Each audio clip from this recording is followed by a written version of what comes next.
ya no tolero la grasa, lácteos, condimentos, bebidas negras, puede ser el hígado graso. No es que no los toleres, normalmente esos alimentos que tú me estás mencionando tienden a ocasionar, ¿sí?, que se genere el síndrome o el hígado graso. ¿Por qué? Porque normalmente el hígado graso no se produce como consecuencia de que el paciente consuma grasas. El hígado graso se produce como consecuencia de que el paciente consume azúcares refinados que aumentan los niveles de glucosa en sangre y se produce una gran liberación ¿de qué? Una gran liberación de insulina, y esa insulina lleva a un proceso que se llama gluconeogénesis. Y esa gluconeogénesis hace básicamente que el cuerpo comience a almacenar grasa, ácidos grasos en las células hepáticas. Y como hace que las células hepáticas se llenen de grasa, entonces el paciente comienza a acumular toda esa grasa que tal vez tiene almacenada, o incluso que la está consumiendo recientemente, se le almacena directamente en el hígado. Y eso es lo que le genera los síntomas del hígado graso. Y los síntomas ya los vamos a ver más adelante. Hola, buenas noches. ¿Cómo saber si tengo colon inflamado? Bueno, el síndrome de intestino irritable normalmente se diagnostica con unas características fisiológicas que presenta el paciente, ¿sí? O unas alteraciones en su tracto gastrointestinal. Normalmente el síndrome de colon irritable no se diagnostica por medio de un examen paraclínico, eso no sirve para nada. Los estudios como colonoscopia, endoscopia, sangre oculta en heces, todos esos exámenes no tienen una funcionalidad directa. ¿Por qué? Porque el síndrome de intestino irritable, su diagnóstico es netamente clínico. Cuando yo te digo que el diagnóstico es clínico, es que uno se basa en los síntomas que viene presentando el paciente y los asocia con una escala que se llama escala de los criterios Roma 3. Los criterios Roma 3 tienen una sensibilidad bastante elevada. Creo que ese video ya está ahí cerca. No, lo tengo, está en proceso de producción. Ese video va a hablar de cómo se diagnostica el síndrome de colon irritable, y el síndrome de colon irritable se caracteriza por uno poder identificar la presencia de que el paciente presenta alteraciones en sus deposiciones, que normalmente pueden ser líquidas o duras, es decir, el paciente puede tener diarrea o puede tener estreñimiento, y además de eso puede presentar las siguientes características. La primera es que el dolor abdominal, el cólico abdominal mejora cuando el paciente hace deposiciones.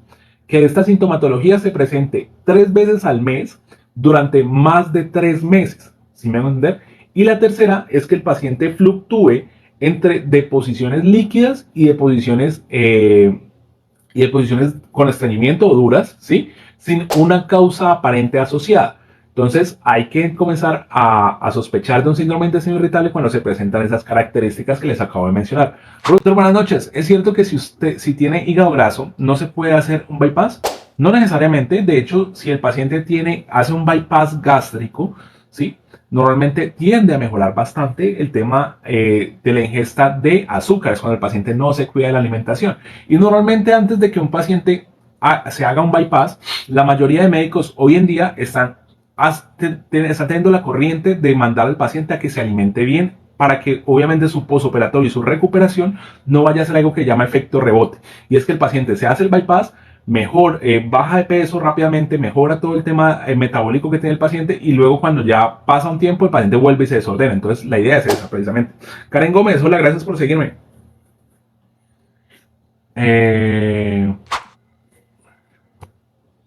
Hola doctor, siento punzadas en el pecho lado izquierdo, dolores en la espalda, brazos tipo punzadas, y siento tensión en la espalda, lado izquierdo. Esa manifestación, a ver, siempre que hay dolor torácico uno debe consultar para que por lo menos le hagan un electrocardiograma, porque uno siempre debe descartar que no sea algo cardiovascular.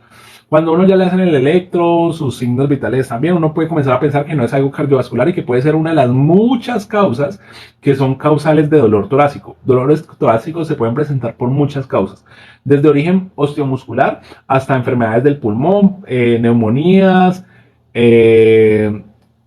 alteraciones de la vasculatura de la caja torácica, muchísimas causas. ¿Sí me hago entender? Lo que causa dolor torácico son muchas causas. Hay más causas benignas que malignas, sí es cierto, pero entonces si tú estás presentando la sintomatología, incluso podría ser más algo osteomuscular que algo cardiovascular. Pero sin embargo, uno siempre descartar lo que más riesgo puede tener para el paciente, y sugeriría una toma de un electrocardiograma. Este perfil, hablando sobre las lesiones cutáneas que uno debe prestarles atención. Las lesiones cutáneas que uno tiene que prestarle atención son las famosas, o se usa una sigla que se llama ABCDE. La A es asimetría de la lesión, es decir, que si tú divides por una línea media esa lesión que te salió en la mitad y la otra mitad, ellas deben de tener una coloración simétrica. No debe ser una más más oscura y otra más como más clara, eso no debe pasar. La B habla de los bordes y dice que las lesiones benignas normalmente tienen bordes bien definidos, mientras que las lesiones malignas tienen bordes irregulares. La C habla del color y dice que el color debe ser también totalmente simétrico. Es decir, perdón, la simetría es básicamente la forma derecha y la forma izquierda. El color es que en el lado derecho y en el lado izquierdo normalmente haya una sola coloración, que toda la lesión tenga un solo color. ¿La qué? C, la D, habla del diámetro y dice que las lesiones que tienen un diámetro mayor a 6 milímetros normalmente puede llegar a ser maligno. Y la E habla de la evolución. ¿Y eso qué significa? Que si tú tienes una manchita muy pequeña que con el tiempo fue creciendo muy grande, normalmente eso es de sospechar de una posible lesión maligna. Entonces, si hay alguna de esas características que te acabo de mencionar con algo maligno, pues lo ideal sería consultar.